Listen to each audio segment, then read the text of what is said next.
네, 코로나19로 인해서 정말 많은 분들이 힘든 시간을 보내고 있는데요. 다행히게도 백신이 나왔고 또 많은 분들이 접종을 하고 있어서 이제 고지가 얼마 남지 않은 것 같습니다. 끝까지 조금만 더 힘을 내주시고 버텨주시길 부탁드리겠습니다. 기억이촌 박람회는 2박 3일간 이곳 AT 양재센터에서 진행이 되고 있습니다. 박람회장 좀 둘러보셨어요? 둘러보셨나요? 네. 어떠셨는지 모르겠지만 정말로 알차게 또 많은 내용이 준비가 되어 있습니다. 기호기촌에 관심이 있었던 분들이라면 꼭 좀 참석을 하셔서 둘러보시길 바라겠습니다. 안타깝게 현장에 오지 못하시는 분들은 2021 기호기촌 박람회 홈페이지와 유튜브를 통해서도 함께 하실 수 있으니까요. 여러분들의 많은 참여를 부탁드리겠습니다. 자, 이번 시간은 어떤 시간이 준비가 되어 있느냐? 해양모험가 김승진 씨의 강연이 있을 예정입니다. 기호기촌에 가장 필요한 두 가지가 도전 정신과 리더십이라고 하는데요. 도전 정신과 리더십을 주제로 강연을 펼쳐주신다고 합니다. 먼저 김승진 씨를 바로 모셔보도록 할게요. 해양모험가 김승진 씨 소개합니다. 여러분 큰 박수로 맞아주시길 바랍니다. 안녕하세요. 반갑습니다. 네. 안녕하세요. 반갑습니다. 지금 현장에 계신 분들 그리고 유튜브로 함께하고 계신 분들께 다시 한번 인사 부탁드리겠습니다. 네, 안녕하세요. 저 해양모험가 김승진입니다. 네, 여러분 큰 박수를 좀 주세요. 맞아주세요. 네, 고맙습니다. 자, 그럼 지금부터 바다에서 찾는 도전과 리더십이라는 주제로 해양모험가 김승진 씨의 강연 시작해 보도록 하겠습니다. 여러분 반갑습니다. 네, 멀리서 이렇게 찾아와 주셔서 감사드리고요. 사실 저는 그 다큐멘터리 PD라는 직업을 가지고 생활을 하고 있었습니다. 그런데 바다를 만나서 사실은 제 직업이 완전히 바뀌는 그런 그 일이 있었습니다. 그래서 오늘은 바다와 관련된 이야기를 여러분들께 좀 드리고 싶은데 사실은 그 저도 조금 전에 박람회장에서 상담을 하다가 왔습니다. 사실은 그 귀어에 좀 관심이 많기 때문입니다. 왜냐하면 바닷가에서 생활을 하다 보니까 이제 바닷가에서 아예 그냥 평생을 살아보자 이런 마음을 먹고 지금 저도 상담을 받고 있습니다. 오늘 반갑습니다. 그래서 제가 어떻게 바다를 만나서 직업을 바꾸게 됐는지 그 과정을 오늘 여러분들께 설명드릴까 합니다. 사실 저는 바다를 성인이 돼서야 처음 봤습니다. 근데 처음 본 그 바다가 너무 저에게 충격적이었기 때문에 그냥 가슴에 훅 꽂힌 것 같아요. 그때부터 바다에 관심을 갖기 시작했고 바다를 관찰하다 보니까 제가 할 수 있는 일들이 생겨났습니다. 바로 그것이 바다에서 향하는 모험 활동이었어요. 제가 좀 보여드리겠습니다. 바로 이런 요트를 타고 바다에서 활동하는 그런 직업을 갖게 됐습니다. 참 어떻게 보면 커다란 전환인데요. 다큐멘터리 PD에서 해양모험가, 자, 이 전환이 되는 계기가 된 큰 모험이 있었는데 여러분들께 그 과정을 좀 소개해 드릴까 합니다. 혹시 여러분들 기억나시나요? 대한민국 최초의 단독 무기항 무원조 요트 세계 일주. 사실 이 모험은 혼자서 요트를 타고 지구를 한 바퀴 이렇게 쉬지 않고 돌아오는 그런 모험입니다. 이제부터 이 모험에 대한 내용을 여러분들께 좀 소개시켜 드릴까 합니다. 우선 요트를 타고 어디를 어떻게 항해했는지 보여드릴게요. 충청남도 당진항을 출항합니다. 태평양을 가로질러서요 남미를 돌아서 남아프리카를 좀 멀리 돌았습니다. 인도양에서 북상을 시작해서 대한민국으로 돌아오는 이런 코스입니다. 이 모험은 전 세계에서 성공한 사람이 아직 100사람 전후 정도 되는 것 같습니다. 아시아에서는 대략 6명 정도가 성공한 것 같고요. 이제 중국, 인도, 대한민국, 일본 이렇게 4개국에서 아시아에서는 성공을 했습니다. 제가 모험을 함께한 그 요트인데요. 이 요트는 지금은 더 이상 항해를 하고 있지 않고요. 이제 대한민국 최초의 무기항 요트 세계 일주에 성공했다는 것을 기념해서 지금 그 국립해양박물관에 이제 대한민국의 유물로서 전시가 되어 있습니다. 부산에 가시면 보실 수 있어요. 제가 이 모험을 알게 된 계기는 40살 때였습니다. 40살 때 PD 생활을 하다가 요트에 관심을 갖기 시작해서 다른 나라 출장 갈 때마다 책을 읽기 시작했는데 제 손에 우연히 잡힌 일본 사람의 책 한 권이 있었습니다. 이 책 읽고 저는 깜짝 놀랐죠. 세상에 이런 모험도 존재하는구나. 제가 알고 있는 모험이라고는 에베레스트를 등정하거나 험한 곳을 탐험하거나 아니면 우주선을 타고 우주를 모험하는 사람들의 이야기밖에 몰랐었는데 바다에도 이런 모험이 있구나라는 것을 알려준 책이 바로 이 책입니다. 이 책을 읽고 준비했습니다. 천천히. 그리고 13년 만에 출발선에 서게 됩니다.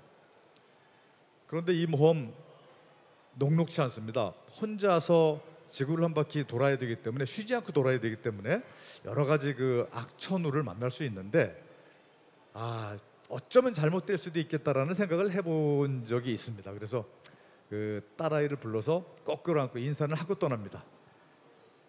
오디오 볼륨 좀 올려주시면 감사드리겠습니다.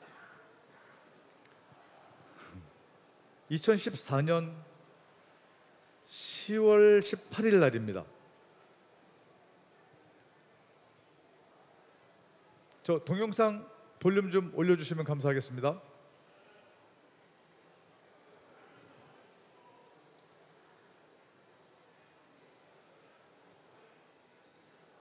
딸아이와 인사를 이렇게 마치고 좀 참 작은 항구죠. 예, 당진시의 외목항이라는 항구를 출항합니다. 출항해서 저는 바로 이렇게 쓰러져서 잠만 잤습니다. 어떻게 이렇게 잠을 자면서 항해를 할 수 있느냐라고 생각하시는 분들 계시겠지만 요트는 자동으로 항해합니다. 똑바로 앞으로 갈 수 있어요. 하지만 수시로 변하는 상황에 대처는 해야 됩니다. 근데 준비하는 기간이 사실 1년 정도 걸렸는데 마지막에 그 준비에 너무 힘이 들어서 저는 출발하자마자 잠이 들었고요. 한 5일 정도 거의 잠으로 채운 것 같아요. 5일 정도 잠자니까 이제 식욕도 좀 생기고 피로가 약간씩 풀리기 시작했습니다. 그런데 벌써 배는 대한민국 서해안을 빠져나가서 일본 남해를 빠져나가서 태평양에 들어가 있었습니다. 좀 정신 차리고 배를 살펴보니까 배가 여기저기 고장이 나 있었어요. 항해등도 다 깨져서 없어지고 이제 폭풍 속을 제가 항해를 했거든요. 그런데 문제는 이 10월 말에 북태평양은 태풍이 꾸준하게 올라와요. 이 태풍이 제가 타고 있는 배를 더욱 심하게 고장냅니다. 오디오가 잘 해결이 안 되나 봐요. 네, 이런 제가 이제 일본 남쪽을 지나서 태평양을 내려갈 때 태풍이 한 3개 정도가 이렇게 앞에서 올라오고 있었습니다.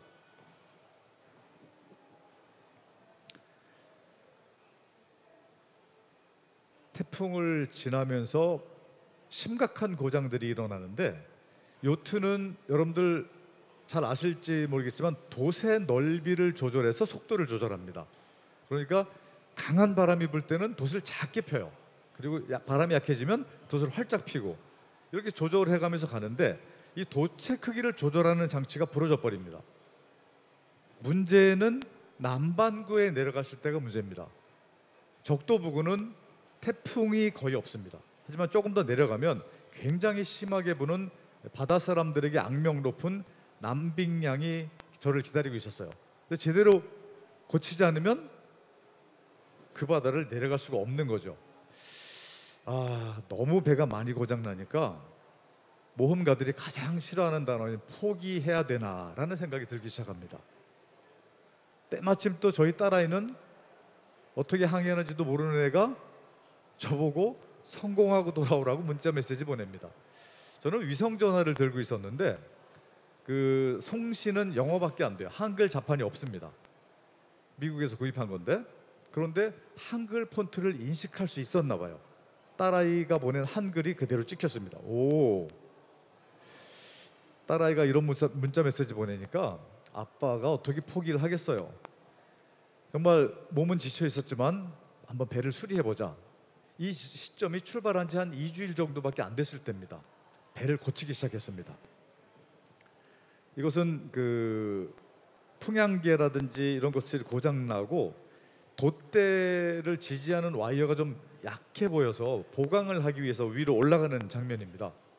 혼자서 항해를 하면 누군가 이렇게 돛대 꼭대기에 끌어올려주는 사람이 없기 때문에 등산에서 사용하는 주머링 기법을 사용해서 올라갑니다.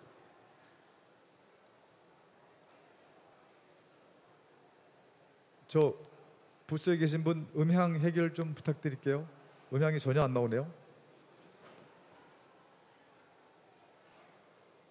네, 이렇게 해서 배를 무려 2개월간 수리를 합니다. 항해를 계속하면서 수리를 하는 거예요. 근데 이제 문제는 적도에는 무역풍이라고 해서 동쪽에서 서쪽으로 바람이 1년 내내 붑니다. 그것을 이용해서 항해를 많이 하는데 저는 무역풍을 거슬러서 올라가야 되니까 파도를 늘 뒤집어 써야 되는 거예요. 그래서 잘 됐나요? 이게 안 먹히기 시작했네요 이제. 그 파도를 뒤집어 쓰면서 배를 수리하기 어려우니까 파도를 등지고 수리를 해야만 됐습니다. 그러니까 동쪽으로 가야 되는데 남쪽이나 남서쪽으로 내려가는 거예요. 그러다 보니까 제 항로를 제대로 잡지 못하면서 오른쪽으로 못 가고 계속해서 남쪽으로 내려가고 있었습니다. 그런데 약 2개월 반 정도 수리를 하고 나니까 이제 배가 제가 생각하는 것만큼 완벽하게 고쳐졌습니다. 잘 가고 있는 거 나온다. 정말 다행이다. 음향 해결됐네요 이제. 다행이다. 네. 그런데 이제 2개월 정도 지난 후에는 이제 배가 완벽하게 수리가 됐고 자신감이 생기기 시작했습니다. 아, 이제는 지구를 한 바퀴 돌아서 대한민국에 돌아갈 수 있다. 이렇게 생각이 들었고 저의 항해를 직접 도와주지는 못하지만 왜냐면 혼자서 항해를 해야 되니까 육상 지원팀이 있었어요. 이렇게 당진시 바닷가에 캠퍼밴으로 이제 베이스 캠프를 만들어 놓고 저를 도와주시는 분들이 계셨습니다. 대한민국 충남 당진의 이분들이 외목마을, 활동하시는 모습 그곳에 보여드리겠습니다. 김승진 씨와 같이 항해하는 또 다른 이들이 있습니다. 이들은 항로를 체크하며 김승진 씨의 안전한 항해를 위해 돕는 역할을 하고 있습니다. 주 업무가 기상 지원으로 항해者하여금 편하게 안전하고 바람을 찾아서 항해할 수 있는 역할을 하고 있죠. 좀 빨리 지나가기 위해서 좀 중간에 이렇게 제가 동영상을 좀 컷하겠습니다. 사실 이분들은요 9개월 동안 24시간 내내 저의 모험을 도와주신 분들입니다. 사실 이분들의 가장 큰 역할은 기상 정보를 저에게 전달해 주는 겁니다. 저는 인터넷이 되지 않는 상황에서 항해를 하기 때문에 기상 정보를 전혀 알 수가 없었어요. 물론 기상 정보가 전혀 없이도 요트 항해는 가능합니다. 하지만 무풍이 가장 문제입니다. 사실 태풍보다 더 무서운 것은 무풍입니다. 바람이 안 불면 앞으로 갈 수 없으니까요. 근데 이분들이 그 파푸아뉴기니 북쪽에 한 달 동안 무풍이 지속된다는 정보를 저한테 계속 주시면서 남쪽으로 가지 말고 동쪽으로 가서 사이판을 지난 다음에 남하해라 이렇게 해서 유도를 해주셔가지고 무풍에 많이 안 갇히고 편안하게 적도를 넘어갈 수 있었습니다. 그런데 이제 배도 다 고쳐지고 적도도 넘어서려고 하는데 갑자기 어마어마한 돌고래떼가 나타나요. 깜짝 놀랐어요. 돌고래떼가 나타났습니다. 호기심 많은 장난꾸러기들이 연신 요트 주변에서 헤엄을 칩니다. 요트 여행하다 보면 흔히 볼 수 있습니다.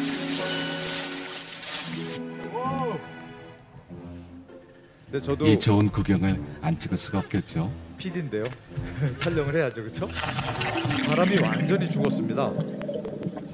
그때 돌고래들이 저령령 제 셀카봉을 배를 챙겨들고 에워쌌어요. 일단 바다로 뛰어듭니다.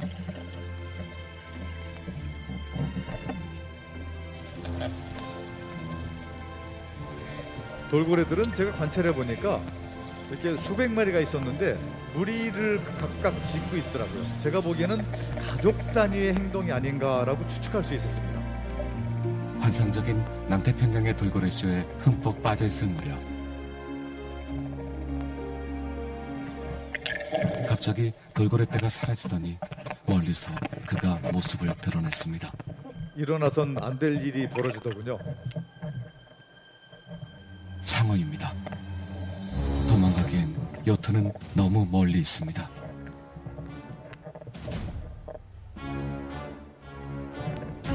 제 인생에서 가장 무서웠던 순간이었던 것 같아요. 그냥 돌아가는가 싶던 상어가 다시 몸을 돌려 전속력으로 돌진해 옵니다. 숨을 곳도 도와줄 사람도 없는 아찔한 상황. 반대로 들고 있던 셀카봉을 휘두릅니다. 등을 보이고 도망가면 상어는 쫓아와서 달려듭니다. 그렇게 쫓고 쫓기기를 몇 차례. 우리나라에도 상어 많죠. 간신히 요트에 도착했습니다.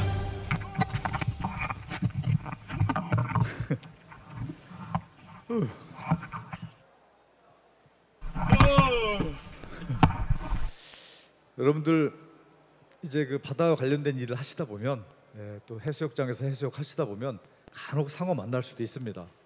그래서 저도 사실은 그 상어 만났을 때 내 인생이 이렇게 끝나는구나라고 생각했습니다. 정말 이렇게 겁을 먹어본 건 이제 태어나서 처음인 것 같아요. 그런데 또 한편으로는 정신 바짝 차리면 희망은 있겠다. 희망은 버리지 말자. 돌고래를 촬영하기 위해서 계속 돌고래를 쫓아다니다 보니까 배에서 좀 멀어졌어요. 한 60-70m 이상 멀어진 것 같습니다. 그때 상어를 보고 저는 일단 배를 향해서 도망가기 시작했죠. 근데 머릿속으로 상어는 빨리 움직이는 물체는 공격한다는데 라는 것도 알고 있었고요. 그래서 상어를 계속 관찰하면서 배와 상어를 번갈아 보면서 도망가는데 역시 따라오거든요. 그래서 가다가 멈추고 제 키를 크게 보여야 공격 안 할 것 같으니까 이렇게 들고 있던 카메라, 셀카봉이라고 그러죠. 길게 앞으로 하고 오리발도 꼿꼿하게 펼쳤습니다. 더 크게 보이려고. 그런데 상어는 더 달려들어요. 나는 잘못된 상식을 많이 알고 있구나 라는 생각을 했습니다. 가만히 제 몸을 크게 하고 있다가 상어가 달려들길래 셀카봉으로 이렇게 찌르는 척 했습니다. 공격하는 척. 그랬더니 상어가 갑자기 방향을 틀어서 피하는 거예요. 와, 또 도망갔습니다. 도망가면 상어는 바로 따라옵니다. 소리를 내니까요. 소리 내는 건 굉장히 위험한 행동이에요. 그러면 다시 돌아서서 가만히 있다가 상어가 달려들 때 겁을 주고, 그럼 상어가 또 피하고, 이렇게 대략 7차례를 피한 것 같아요. 제가 나중에 촬영된 동영상을 분석해 보니까 대략 7번 정도를 도망갔더라고요. 그런데 상어가 나중에는 찌르는 척을 했는데도 달려들어요. 학습 능력이 있는 건 분명합니다. 상어도. 그래서 할 수 없이 상어의 카메라로 상어를 한 대 가격을 하죠. 좀 전에 마지막 장면이 그 장면입니다. 탁 소리 들으셨는지 모르겠는데 카메라로 탁 때리죠. 맞으니까 다시 돌아서더라고요. 그때는 이제 여러 차례 도망했기 때문에 배가 가까웠어요. 얼른 배 위로 달려 올라가서 다큐멘터리 PD로서의 프로근성을 발휘하죠. 상어 촬영하고 있던 카메라 180도 딱 꺾어서 저의 놀란 모습을 촬영합니다. 괜찮았죠? 그 급한 상황에서도 그런 모습을 촬영해야 되겠다는 생각은 나더라고요. 어쨌든 거기서 알 수 있었던 것은 침착하니까 상어가 있어도 살아나올 수 있었다라는 이야기입니다. 실제로 제가 많은 상어들 속에서 수영을 해본 적이 있는데 천천히 움직이면 공격 안 합니다. 꼭 기억해 두세요. 상어 옆에 보이면 푸다닥거리고 물장구 치면 위험합니다. 그냥 물어뜯습니다. 그런데 유유히 움직이면 공격을 잘 안 합니다. 꼭 기억해 두세요. 그리고 저는 남극해를 향해서 남쪽으로 내려갑니다. 사람들은 이렇게 이야기합니다. 광란의 40도, 영어로 로링 포티스라고 그러죠. 요트를 타는 사람들은 잘 압니다. 남이 40도를 넘어가면 남극 주변에서 발생돼서 움직이는 태풍들이 있습니다. 우리나라 태풍급의 폭풍들이. 그것들이 연결 계속 발생하기 때문에 그 바람의 영향을 받아서 끊임없이 서풍이 부는 편서풍지대가 만들어집니다. 그러니까 극지방 가까이서는 서쪽에서 동쪽으로 항해하는 게 쉽고 적도지방은 동쪽에서 서쪽으로 항해하는 게 쉽습니다. 저는 지구가 유일하게 바다로 연결되어 있는 남극지방을 돌아야지만 세계 일주가 완성되기 때문에 그 항로를 택할 수밖에 없었던 거죠. 50도까지 내려갔을 때는 제 배가 뒤집어진 적이 있습니다. 파도가 워낙 높아서. 그런데 다행히도 요트는 굉장히 안전하게 설계되어 있는 선박입니다. 파도가 배를 훅 밀어서 뒤집었는데 잠시 후에 저는 이제 침대에서 자다 말고 침대가 이렇게 일어나는 바람에 떨어졌습니다. 그런데 이게 웬일이에요? 다시 배가 정상으로 탁 복원이 됩니다. 깜짝 놀랐죠. 상식적으로만 알고 있었던 배 복원력을 확실하게 체험했습니다. 그리고 천정에서 물이 쭉 쏟아져요. 오! 환기구를 제가 막아놓지 않았던 거예요. 환기구는 구조적으로 파도가 아무리 쳐도 물은 옆으로 빠지고 공기만 들어오게 되어 있습니다. 그런데 물속에 완전히 잠기 있다 보니까 그 안에 가득 찬 물이 이제 복원될 때 쏟아졌던 거죠. 아하. 그 이후로 저는 환기구도 완전히 봉해 버렸습니다. 그런 일이 또 많이 있을 거니까. 그런데 이 바다에 이상한 새 한 마리가 나타나요. 여러분들 혹시 그런 말 들어보셨나요? 항해를 하다가 새가 보이면 육지가 가깝다. 이런 말 옛날 그 탐험가들이 쓴 책에서 많이 보셨을 거예요. 이거 잘못된 상식입니다. 저는 콜럼부스나 마젤란보다도 더 항해를 길게 한 사람입니다. 지구를 대략 3바퀴 이상 돌았습니다. 그런데 육지에서 아무리 멀리 떨어진 바다에 가더라도 새는 보입니다. 그래서 새 보여도 육지 안 가깝습니다. 하지만 제비나 박새나 이런 육지 새들이 보이면 육지 멀지 않습니다. 섬이나 그런 건 상식적으로 좀 알아두실 필요가 있어요. 꼭 새가 보인다고 육지 가깝지 않습니다. 그런데 이 새가 나는 모습이 너무 이뻐요. 날개짓도 안 해요. 굉장히 깁니다. 길이가 한 3m 정도 돼요. 새 날개 길이가.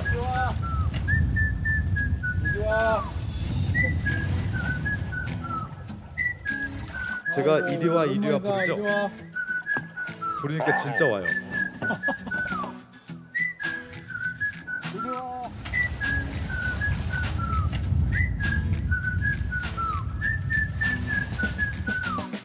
와, 여러분들 생각해 보세요.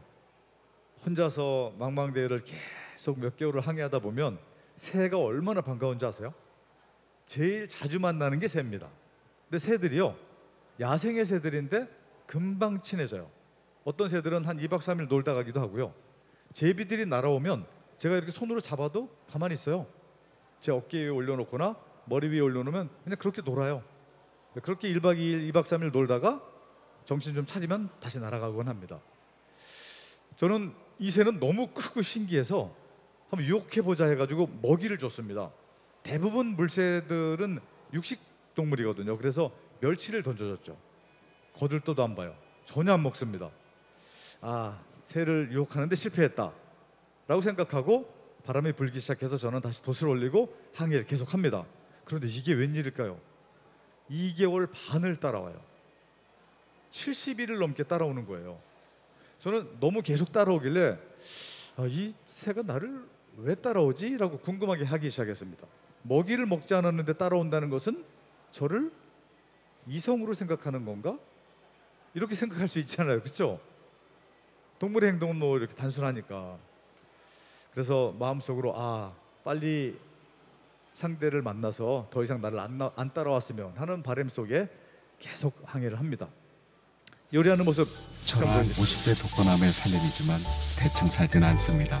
가스 테이블이 움직이니까 좀 이상하시죠? 사실은 카메라가 요트 벽에 붙어 있어서 그렇게 보이는 건데 실제로는 요트가 움직이고 있는 겁니다. 맛은 장담 못하지만 보기에는 그럴싸합니다. 가스레인지가 중심을 잘 잡아줍니다. 보글보글 잡탕찌개 아름답게 안 보이기까지 엎어지죠? 합니다. 흔들려도. 된장과 고추장의 맛이 어우러진 맛은 아직 안 봤지만 그럴싸할 것 같은. 자, 여기서 팁. 가스로 요리를 하는데 가스를 절약하기 위해서는 압력밥솥이 최고입니다. 끓기만 하면 불 꺼도 되거든요. 그리고 가만히 기다리면 저절로 뜸이 듭니다. 그러니까 조리 시간이 굉장히 짧아요. 가스를 절약하는데 최고죠. 그리고 대한민국의 압력밥솥은 세계 최고잖아요. 그런데 문제는 식재료입니다. 오랫동안 보관이 어려워요. 그래서 전부 건조시킨 식품을 준비를 했습니다. 채소와 육류를 모두 다. 그렇게 해서 준비를 했고요. 뭐 요트라고 특별한 음식을 먹는 건 아닙니다. 그냥 여러분들이 가정에서 만들어 드시는 식사를 그대로 똑같이 합니다. 다만 문제는 비타민이 부족하면은 괴혈병에 걸리기가 쉽습니다. 옛날 모험가들 비타민 부족해서 뭐 이렇게 피 나고 그러다가 나중에 생명까지 잃는 그런 그 사고가 굉장히 많았죠. 200년 전에도 그랬습니다. 그런데 저는 그 비타민을 해결하기 위해서 그냥 우리나라 음식은 비타민이 워낙 많이 들어있으니까 김치를 좀 많이 준비했어요. 한 40kg 준비했습니다. 묵은지 좀 또 준비하고, 그리고 젓갈 종류가 많고, 가장 중요한 것은 이제 싱싱한 채소인데 싱싱한 채소를 오래 보관 못 하잖아요. 그래서 씨앗을 가져가 가지고 배 안에서 길러서 비빔밥 해 먹었어요. 5일만 기르면 먹을 만큼 자랍니다. 한 7cm, 10cm까지 자라는 것도 있더라고요. 상식적으로 알아두세요. 메밀싹 굉장히 빨리 자랍니다. 메밀 씨앗은요, 뿌려놓으면 5일이면 먹을 만큼 쭉 자랍니다. 따뜻한 데서는, 추운 지역에서는 한 달 길러야 먹을 만큼 자랐습니다. 그래서 이제 한 일주일에 한 번씩 이렇게 씨앗을 뿌렸던 것 같아요. 그냥 솜에 뿌리면 됩니다. 그렇게 해서 해결했습니다. 그리고 저는 이제 이 모험의 가장 어려운 코스를 통과하게 됩니다. 케이프홍은이라는 곳인데 남아메리카 대륙의 최남단과 남극 사이를 지나가야 됩니다. 남이 57도 정도 됩니다. 굉장히 험한 바다죠. 영상 보여드릴게요. 인증샷 찍으려고 배 밖으로 나가서 직접 손으로 조정하면서 폰섬을 통과했습니다.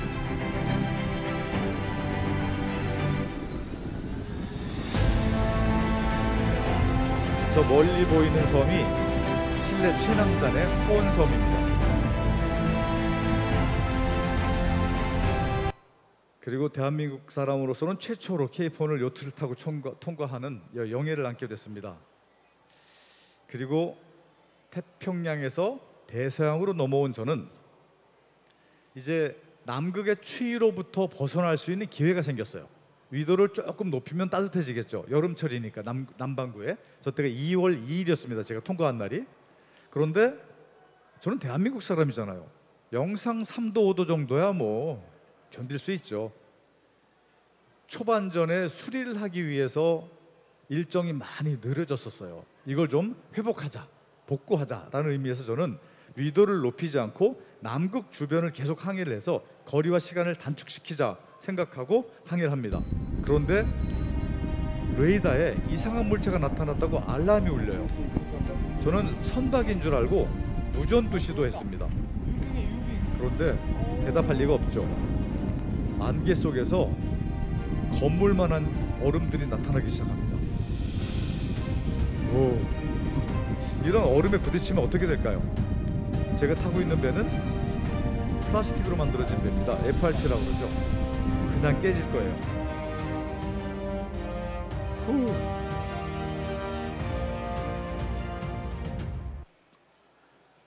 정말 아름답더군요.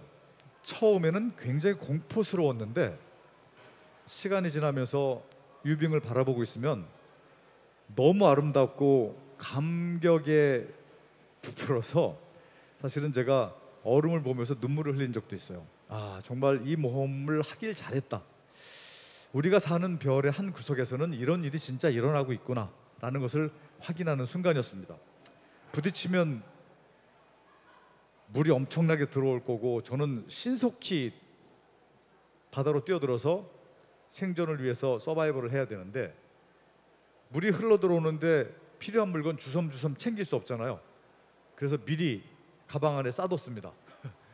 식량도 좀 싸두고 체온을 유지할 수 있는 잠수복도 싸두고 그 다음에 조명탄이나 이런 통신 도구, 혹시 제가 죽기 전에 구조대가 온다면 이제 서로 커뮤니케이션을 해야 되니까 위치도 알려주고, 그래서 이렇게 다 준비를 해놓고 항해를 했습니다. 근데 다행스럽게 큰 얼음에는 한 번도 안 부딪히고 작은 얼음 조각들은 많이 부딪혔습니다. 그래서 무사히 인도양으로 넘어갑니다. 그런데 벌써 태평양에서 대서양, 인도양으로 넘어왔잖아요. 아까 만난 그 새가 지금까지 따라와요. 진짜 신기하지 않아요? 야, 지구 경도의 4분의 3을 따라왔습니다. 2만 킬로 이상을 따라왔는데요. 어마어마한 거리입니다. 이때 알았습니다. 이 새가 암컷이라는 것을. 여러분들 이 사진 보면 아실 거예요. 좌측 상단의 사진이 바로 그 이리와예요. 그런데 그 위에 오른쪽 사진, 먼저 앉아 있죠. 가만히 내려앉아 있는 게 바로 이리와인데 그 뒤에 두 마리의 알바트로스가 따라 내립니다. 그런데 내려가자마자 자기들끼리 싸우는 거예요. 이 사진을 통해서도 알게 됐습니다. 산란철에 암컷을 차지하기 위한 수컷들의 경쟁이 있어요. 아, 역시 그러니까 날 따라오지라고 장난삼아 생각했던 적도 있습니다. 예. 그런데 사실 이 새하고 자주 만나면서 서로 약간의 소통은 가능했거든요.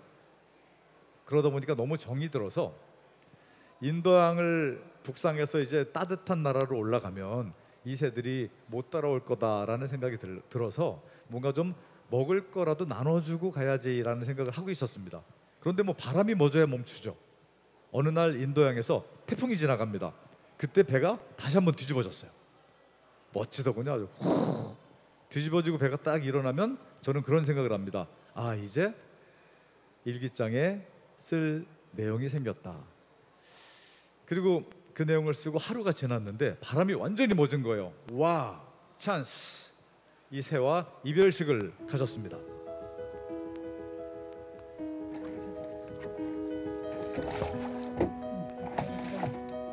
멸치는 싫어하던 녀석이요, 햄은 되게 좋아합니다. 올라와. 자, 맛있지? 잘 있어라. 이리 와. 네가 이별을 아는 건지. 저렇게 새하고 중얼중얼 대화하면서 항해했습니다. 근데 제 배에는 햄이 딱 통조림 2개밖에 안 남아 있었어요. 아직까지 한국에 가려면 멀었는데 햄 통조림은 2개밖에 없었는데 하나를 다 주고 났는데 이 녀석이 계속 달라고 해요. 새한테 얘기했죠. 야, 미안하다. 나 지금 하나밖에 안 남았는데 이거 하나 가지면 나는 4번이나 5번 정도 찌개를 끓일 수 있고 하루에 2끼밖에 먹지 않는 저로서는 굉장히 오랜 시간 견딜 수 있는 식량이에요. 한국까지 가려면 아직 2개월도 넘게 남았는데 새한테 사정을 했죠. 그래도 뭐 막무가내입니다. 계속 먹을 거 달래요. 저는 장난을 치기 시작했습니다. 빈손을 주먹만 쥐면 새가 막 달려와요. 가까이 와서 제 손을 탁 쪼으려고 하면 손바닥을 펼치면서 메롱하고 약을 올렸습니다. 이렇게 3시간 약 올렸어요. 상상이 안 가시죠? 아무리 동물이라도 학습 금방 되잖아요. 몇 시간이 지나도 계속 속아요. 그런데 한참 그러고 있다 보니까 이게 지금 내가 새를 속이는 거야, 새가 나를 속이는 거야 라는 의문이 들기 시작합니다. 할 수 없이 하나 남아있는 햄 마저 꺼내다가 다 줬어요. 저는 사실 이 새에게 배운 게 많습니다. 순수함이 사람 마음을 움직이더군요. 그리고 내가 가진 햄 모조리 다 줘버리니까 제 마음이 굉장히 편안해지는 걸 느꼈어요. 아, 세상이 이렇게 살면 편하겠다 라는 좋은 것을 이 새에게 배우고 저는 다음 대한민국을 향해서 인도양을 북상했습니다. 이 아시아 지역에는 참 우리와 비슷한 문화를 가진 사람들이 많이 살고 있죠. 그리고 이분들은 대부분 쌀이 주식에 쌀을 베이스로 된 음식들을 드시고 계시고, 철학적 베이스는 그냥 사람을 늘 생각의 중심에 놓습니다. 그래서 저는 아시아 사람들을 늘 천사라고 부릅니다. 이런 천사들이 저를 기다리고 있었습니다. 바로 이분들입니다. 그날 밤 배 한 척이 끈질기게 따라붙습니다. 계속 쫓아와요. 서치라이트 같은 거를 약간 이 목소리는 제가 위성 전화를 통해서 구조 요청을 하는 2마일 점점 내용입니다. 6마일로 지금 도망가고 있어요. 6마일. 굉장히 당황했네요. 6노트로 도망가고 있다고 해야 되는데 거리를 표현하고 있네요. 저도 좀 간께나 큰 사람인 줄 알았는데 굉장히 당황했었나 봅니다. 제가 가장 두려웠던 것은 해적들에게 물건을 빼앗기는 것이 두렵지는 않았습니다. 가장 두려웠던 것은 해적이 제 배에 올라타는 것이 두려웠습니다. 올라타면 어떻게 될까요? 이 모험은 무효가 됩니다. 단독 항해가 아니기 때문입니다. 누군가가 올라타면 처음부터 다시 시작해야 됩니다. 80%가 끝났는데 다시 하라고요? 자금도 어마어마하게 들어가는 모험인데 끔찍한 일이 벌어질까 두려워가지고 저는 열심히 도망갔습니다. 무사히 한 5시간 도망가니까 그 어선으로부터 멀어졌고요. 그래서 안전하게 대만 지나서 이제 동중국해까지 올라왔습니다. 아, 정말 이때 생각하면 끔찍합니다. 얼마나 놀래서 도망갔던지. 그래도 상어 때만큼 무섭지는 않았어요. 예. 그리고는 대한민국 해역에 들어서니까 MBC 취재팀이 배를 타고 나와가지고 저를 이제 드론으로 막 촬영하기 시작하는 거예요. 그리고 제 딸에게 전화했습니다. 전화해가지고 아빠가 돌아오는 곳에서 네가 좀 기다려줬으면 좋겠다. 왜냐면 딸아이가 중학교 2학년 때부터 제가 옆에서 돌보질 못했어요. 그래서 너무 미안해서 아빠가 모험에 성공하고 돌아오는 모습은 좀 보여주고 싶었습니다. 딸이 기다리고 있는 항구를 향해서 이제 마지막 코스를 갑니다. 김승진 선장을 태운 요트 아라파니호가 당진 외목항을 향한 막바지 항해를 하고 있습니다. 출항한 지 210일 만에 귀항입니다. 딸이 아니고 어머니입니다.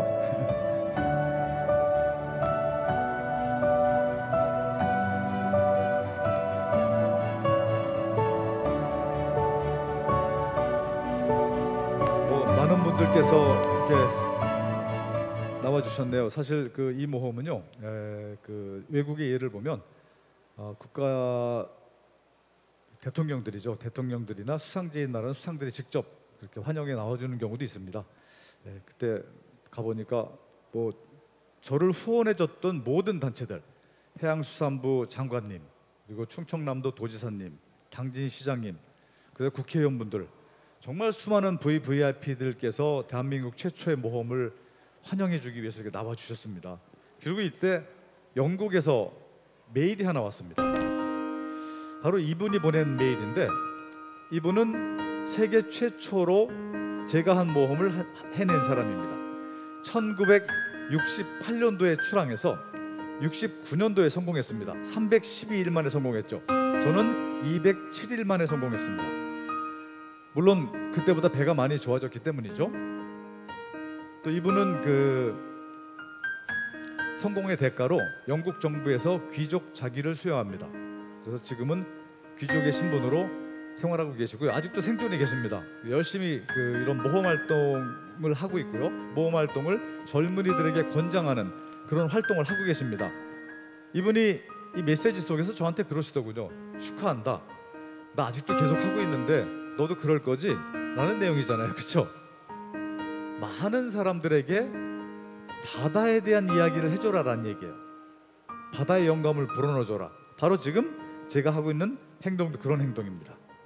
그리고 모험가들은 끝까지 모험합니다. 저의 다음 목표가 있습니다. 무기한 요트 세계 일주를 성공했다고 하니까 많은 분들이 꿈을 이뤘다라고 말씀하시는 분들이 굉장히 많아요. 그것은 조금 견해가 다릅니다. 저는 단독 무기한 요트 세계 일주에 성공함으로써 해양 모험가로서의 타이틀이 생긴 거예요. 이제부터가 진짜 모험인 거죠. 제가 지금 하고 있는 모험은 수백 년 동안 해양의 혼을 잃어버린 대한민국 국민들에게 바다를 알리는 것입니다. 그래서 지금 강연 활동도 많이 하고 있고요. 대한민국의 모든 국민들, 많은 사람들을 요트를 태워서 전 세계를 돌고 있습니다.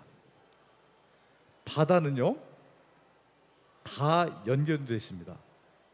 바다는 활동하는 사람들의 것입니다. 그것을 저는 알고 있기 때문에 바다를 많은 분들께 소개를 하고 있습니다. 그리고 또 한 가지 목표가 생겼습니다. 이제는 세계 최고의 스포츠에 도전을 해서 세계 최고의 스포츠맨이 되자라는 것이 저의 다음 목표입니다.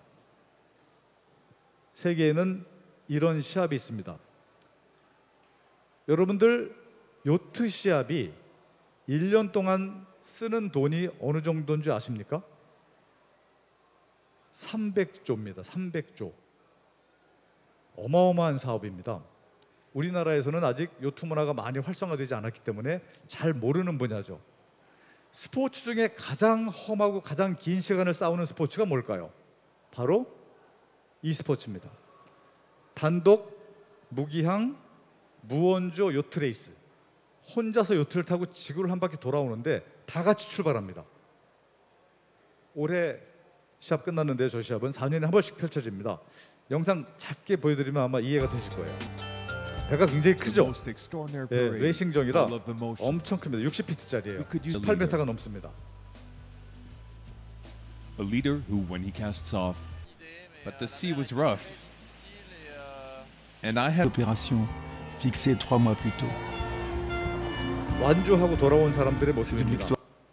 저는 참 재밌는 걸 봤는데 지구를 한 바퀴 돌아오는 시합이다 보니까 도착 시간이 다 달라요. 어떤 선수는 새벽 4시, 어떤 선수는 낮 12시 다 다릅니다. 1등하고 꼴찌의 차이는 1개월도 넘게 차이 납니다. 그런데 재밌는 것은 어떤 시간에 도착해도 수많은 관중들이 몰려 나와서 환영을 해준다는 거예요. 야, 이 모험을 이렇게나 존경하는구나라는 모습을 사실은 여기서 알 수 있었습니다. 제가 4년 전에 출발 직전에 그 현장에 갔었는데 선수들의 나이가 다 많아요. 지금 제일 상단 우측의 사진 보면 저 선수는 그때 4년 전에 68세였어요. 만으로예요. 지금 72세죠. 오, 그런데 이곳에서 아시아인 최초로 이 대회에 출전한 사람을 만났습니다. 바로 14년 전에 제가 영감을 얻었던 책을 쓴 저자입니다. 시라이시 고지로 씨가 이 대회에 최초로 출전한 거예요. 와, 그래서 그분한테 아무래도 저는 영어보다는 일본어가 훨씬 더 능숙하니까 이제 그 주최 측에서 같은 아시아 사람이니까 그 사람이 너 도와줄 거야 하고 소개시켜 주더라고요. 인사하고 나 이 대회 출전하고 싶다 그리고 의사를 밝혔더니 2박 3일 동안 저를 데리고 다니면서 온갖 자세한 정보를 저에게 전달해 주기 시작했어요. 그리고 어느 순간 저한테 질문합니다. 김상, 혹시 태극기 가져왔어요? 야, 일본 선수가 할 말은 아닌 것 같았는데 다행히 제 배낭 속에는 태극기가 3장 들어있었습니다. 가져왔다 그러니까 슬슬 시작해 봅시다. 그러더니 태극기를 들고 기자들 앞에 나가서 촬영 퍼포먼스를 해주는 거예요. 굉장히 감동스러웠습니다. 다른 나라 선수가 자기 나라 태극기가 아니고 이 공식 석상에서 저에게 용기를 주기 위해서 태극기를 들고 사진 퍼포먼스를 해준다는 것은 정말 감동적인 사건이었습니다. 지금도 그 대회를 출전하기 위해서 여러모로 준비를 하고 있습니다. 여러분들이 앞으로 많은 응원을 바랍니다. 이상으로 저희 이야기 오늘 마치겠습니다. 감사합니다.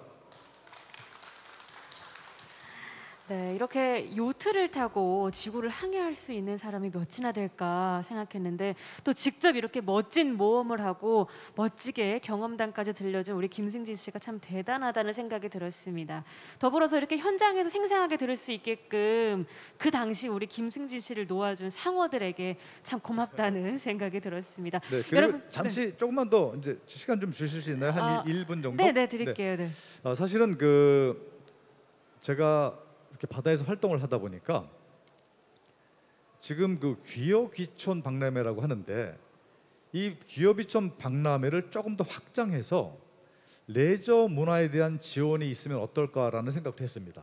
왜냐하면 여러분들 이 요트는요 그냥 타고 노는 것에 그치지 않습니다. 하나의 커다란 사업입니다.